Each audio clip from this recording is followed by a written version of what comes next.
Bonjour mes amis. Le diabète de type 2, aussi appelé diabète acquis, diabète de l'âge mûr, diabète de la maturité ou diabète gras, parce qu'il survient souvent autour de la cinquantaine chez une personne en surpoids ou obèse. Le diabète de type 2 est aussi nommé diabète non insulinodépendant ou insulino-résistant par rapport aux deux anomalies responsables de l'hyperglycémie.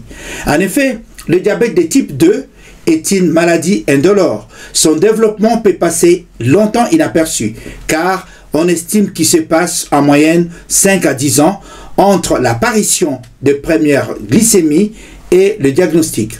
Cependant, le diabète de type 2 est un problème de santé publique sur l'échelle mondiale, selon l'Organisation mondiale de la santé, car il est en constante évolution dans le monde.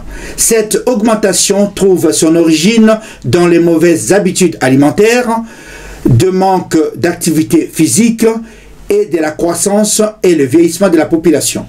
Si ce n'est pas encore fait, merci de vous abonner et surtout de faire abonner vos amis à notre chaîne Jean-Paul Djamba afin de recevoir les notifications des nouvelles vidéos.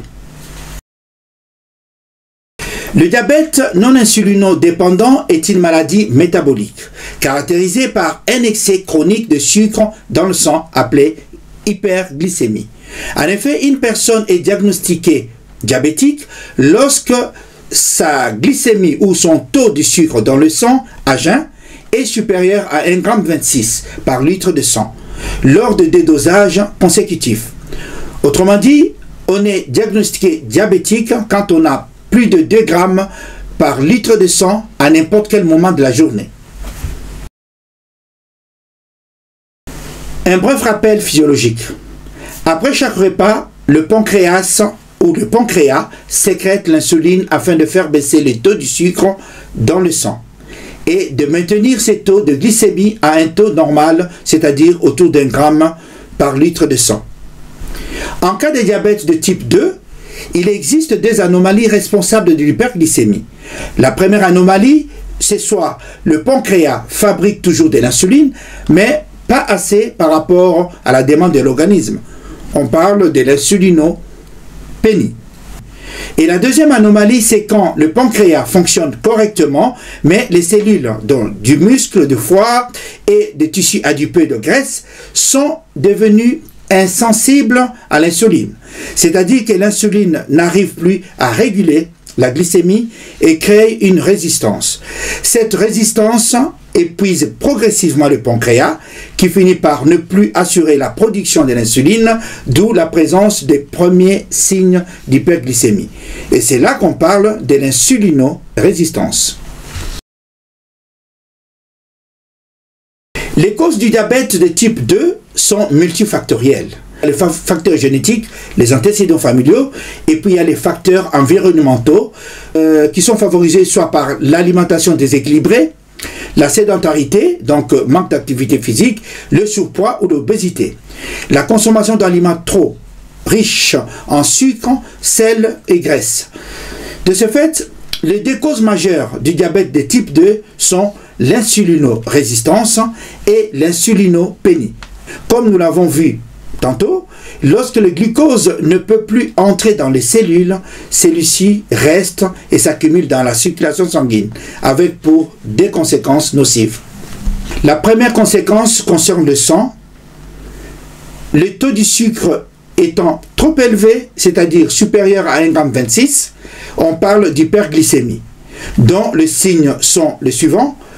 Donc il y a une soif intense, une bouche sèche, une envie fréquente d'uriner, une vision trouble, une fatigue et parfois des maux de tête. Et la deuxième conséquence qui concerne les cellules, c'est-à-dire que les cellules sont insuffisamment nourries, ce qui conduit au développement d'une hypoglycémie. C'est traduisant par un taux de glycémie entre 0,60 et 0,70 g de glucose par litre de sang. Et les signes d'hypoglycémie sont souvent une sensation de faim, une transpiration, des palpitations, une pâleur, des étourdissements, et il est également possible d'observer des maux de tête et une vision trouble. Les facteurs de risque sont multiples et bien identifiés. Parmi les facteurs, nous retrouvons le facteur suivant. Il y a l'âge, être âgé de plus de 40 ans, et il y a aussi avoir un parent proche, père, mère, sœur ou frère, atteint de diabète de type 2. Et un autre facteur, c'est présenter un surpoids et surtout un excès de graisse au niveau de l'abdomen. L'obésité abdomen augmente les risques de maladies cardiovasculaires et de diabète de type 2. Le syndrome métabolique est un ensemble de symptômes qui résultent de troubles du métabolisme. Ce syndrome est diagnostiqué lorsque le sujet présente au moins 3 de ces signes, 3 sur 5 signes. C'est-à-dire que ou vous faites l'apnée du sommeil, ou vous avez donc plus de 50 ans, ou vous avez du cholestérol, ou vous avez l'hypertension, ou le surpoids. Ici, quand on parle du surpoids, c'est le gros ventre, l'élévation du tour de taille. Le gros ventre est très nocif pour l'organisme. Lorsque le tour de taille est supérieur à 88 cm chez la femme, et surtout lorsque ce tour de taille dépasse 102 cm chez l'homme. Ces signes peuvent entraîner des complications et surtout multiplier par 12 les risques de diabète de type 2. Ainsi, les AVC, les maladies cardiovasculaires. Ces paramètres de tour de taille varient selon les groupes ethniques. Ainsi, pour les populations d'Asie du Sud, la Chine, le Japon, on considère la présence d'une obésité abdominale lorsque le tour de taille est de 90 cm chez les hommes et de 90 cm chez les femmes. Toutefois, le traitement des syndromes métaboliques repose sur une bonne hygiène de vie, basée sur une perte de poids, régime alimentaire adapté et pratique d'activité physique régulière. Un autre facteur, c'est appartenir à une population à risque, une population latino-américaine. Les Asiatiques et les Africains sont aussi à risque par rapport au diabète de type 2. Avoir accouché d'un enfant pesant plus de 4 kg à la naissance ou avoir fait du diabète de grossesse. La particularité du diabète de type 2 est qu'on peut être malade sans même se rendre compte, sans le savoir. Toutefois, certains signes sont révélateurs. L'excès du glucose ou l'excès du sucre dans le sang peut s'exprimer par une polyphagie, c'est-à-dire que le fait d'avoir une faim extrême, et perte de poids anormale parfois. Et notre signe, c'est une soif importante et répétée. Et notre signe, c'est une nécessité d'uriner plus fréquemment, une fatigue permanente et plus rarement un amaigrissement. D'autres symptômes comme infection génitale, infection au niveau de la peau, au niveau des gencives, troubles de vision, picotement au doigt ou au doigt du pied. Mais dans d'autres cas, dans d'autres situations, ces signes ne sont pas présents ou ressentis. Ce n'est qu'après, ce n'est qu'à l'apparition des complications du diabète qu'apparaissent certains signes. Le diagnostic s'est fait devant une personne qui présente certains facteurs de risque, tels que l'obésité ou un surpoids, les antécédents familiaux de diabète, des problèmes de santé ou complications cardiaques. Toute personne âgée de 40 à 45 ans devrait se faire dépister. Alors, par rapport au diagnostic, le principal critère de diagnostic est la mesure des taux du sucre dans le sang, appelée la glycémie. Lorsque la glycémie à jeun est supérieure à 1,26 ou supérieure à 2 grammes à n'importe quel moment de la journée, vous êtes diagnostiqué diabétique. Il n'y a pas un traitement unique contre le diabète, mais un ensemble de mesures qui composent le traitement antidiabétique. En premier lieu, les mesures hygiéno-diététiques, c'est-à-dire une alimentation équilibrée et variée associée à une activité physique régulière. Ensuite, il y a le traitement antidiabétique oraux ou PEROS, qui ont pour but de normaliser la glycémie en améliorant l'activité de l'insuline produite par le pancréas du patient, ou qui augmente la production d'insuline si celle-ci s'avère trop faible. Souvent, ces traitements commencent par une monothérapie, un traitement suivi par une bithérapie. Si ça ne marche pas, près de la moitié des cas de diabète de type 2 évoluent vers une forme nécessitant l'administration d'insuline. On parle de trithérapie orale plus injection, avec la consultation spécialisée et suivi régulier tous les ans. Les différents types d'insuline qui sont sur le marché sont les suivants. Il y a les insulines rapides, il y a les insulines intermédiaires, il y a les insulines retards. Pour certains diabétiques de type 2, les diabétologues proposent un traitement par pompe d'insuline. Le traitement de référence de diabète de type 2 se repose sur la modification des habitudes de vie, une perte de poids volontaire et une activité physique régulière. Une alimentation équilibrée, ces mesures volontaires peuvent être suffisants pour contrôler la glycémie, mais ces changements sont souvent difficiles à mettre en œuvre et à accepter par les patients, d'où les facteurs de déséquilibre. La non-acceptation et le refus des contraintes amènent souvent à l'échec par rapport au traitement. Les complications du diabète sont graves, lentes et méconnues, qui peuvent être très invalidantes. En effet, les taux élevés de sucre dans le sang pendant plusieurs années entraînent une atteinte progressive des artères, des petits vaisseaux, de tout l'organisme. Les complications au niveau du cœur peuvent être graves, puisqu'il y a en premier le risque de faire un infarctus du myocarde. Et en deux, il y a le risque de faire l'AVC.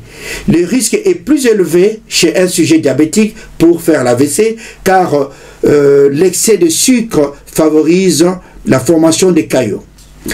Et au niveau des yeux, il y a aussi un risque d'atteinte de petits vaisseaux, des petites artères qui irriguent la rétine. On parle de rétinopathie diabétique, qui est la première cause de cécité en France, car 2% des diabétiques sont aveugles.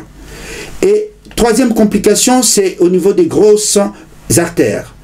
Il y a le risque de faire l'hypertension artérielle et l'artérite de membres inférieurs pouvant entraîner une amputation.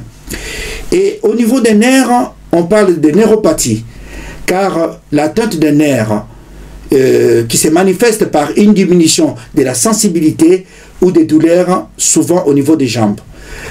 Il y a aussi le risque au niveau des pieds.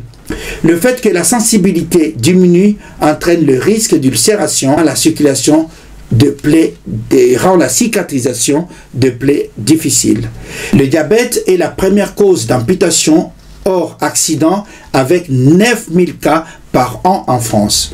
5 à 10% des diabétiques sont ou seront amputés, soit de l'orteil, soit du pied ou de la jambe. Et au niveau des reins, les complications que l'on voit souvent par rapport au diabète, c'est donc le diabète conduit à l'insuffisance rénale chronique. D'ailleurs, le diabète est la première cause de dialyse en France. Le diabète de type 2 augmenterait le risque de maladies infectieuses, de la dépression et des maladies parodontales. De nombreuses études s'accordent pour conclure que le patient atteint de syndrome métabolique souffre pour plus de 2/3 d'entre eux des dysfonctions érectiles ou sexuelles, pouvant aller jusqu'à l'impuissance, en lien avec une complication vasculaire ou neurologique du diabète. Réaliser un dépistage entre 40 et 45 ans. Éviter les comportements à risque, tels que sauter le repas ou oublier la prise d'un traitement. Bien dormir, car le sommeil joue un rôle important dans l'excès de graisse.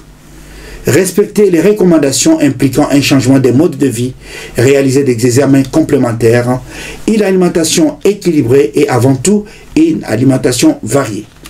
Respecter les 3 repas par jour, c'est essentiel, et éviter les grignotages. En cas de petits creux, optez pour un fruit ou un yaourt. Mangez lentement et prenez le temps de mastiquer. Goûtez vos plats avant de le ressaler ou d'ajouter du sucre. Arrêtez le tabac, car le tabagisme augmente le risque de vieillissement des artères. Réduire l'apport calorique pour réduire le surpoids.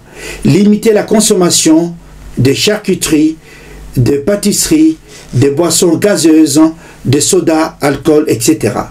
Choisir une alimentation méditerranéenne avec l'huile d'olive et des noix pour réduire le risque d'accident cardiaque majeur.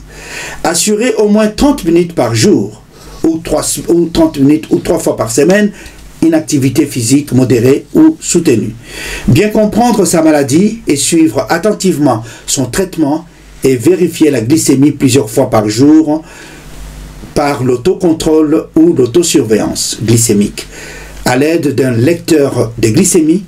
Pour le faire, un prélèvement de sang au doigt, analyse en quelques secondes et à partir des résultats obtenus, la personne diabétique est à mesure d'adapter son traitement et dans le but d'éviter l'hypoglycémie. Notez que le petit déjeuner est bien le repas le plus important de la journée. Mangez légèrement le soir pour éviter de donner du travail à votre foie qui fabrique les graisses, le cholestérol pendant la nuit. Optez pour la sagesse populaire qui dit ceci: au petit déjeuner, mangez comme un roi, au déjeuner, vous pouvez manger comme un prince et le soir, mangez comme un pauvre.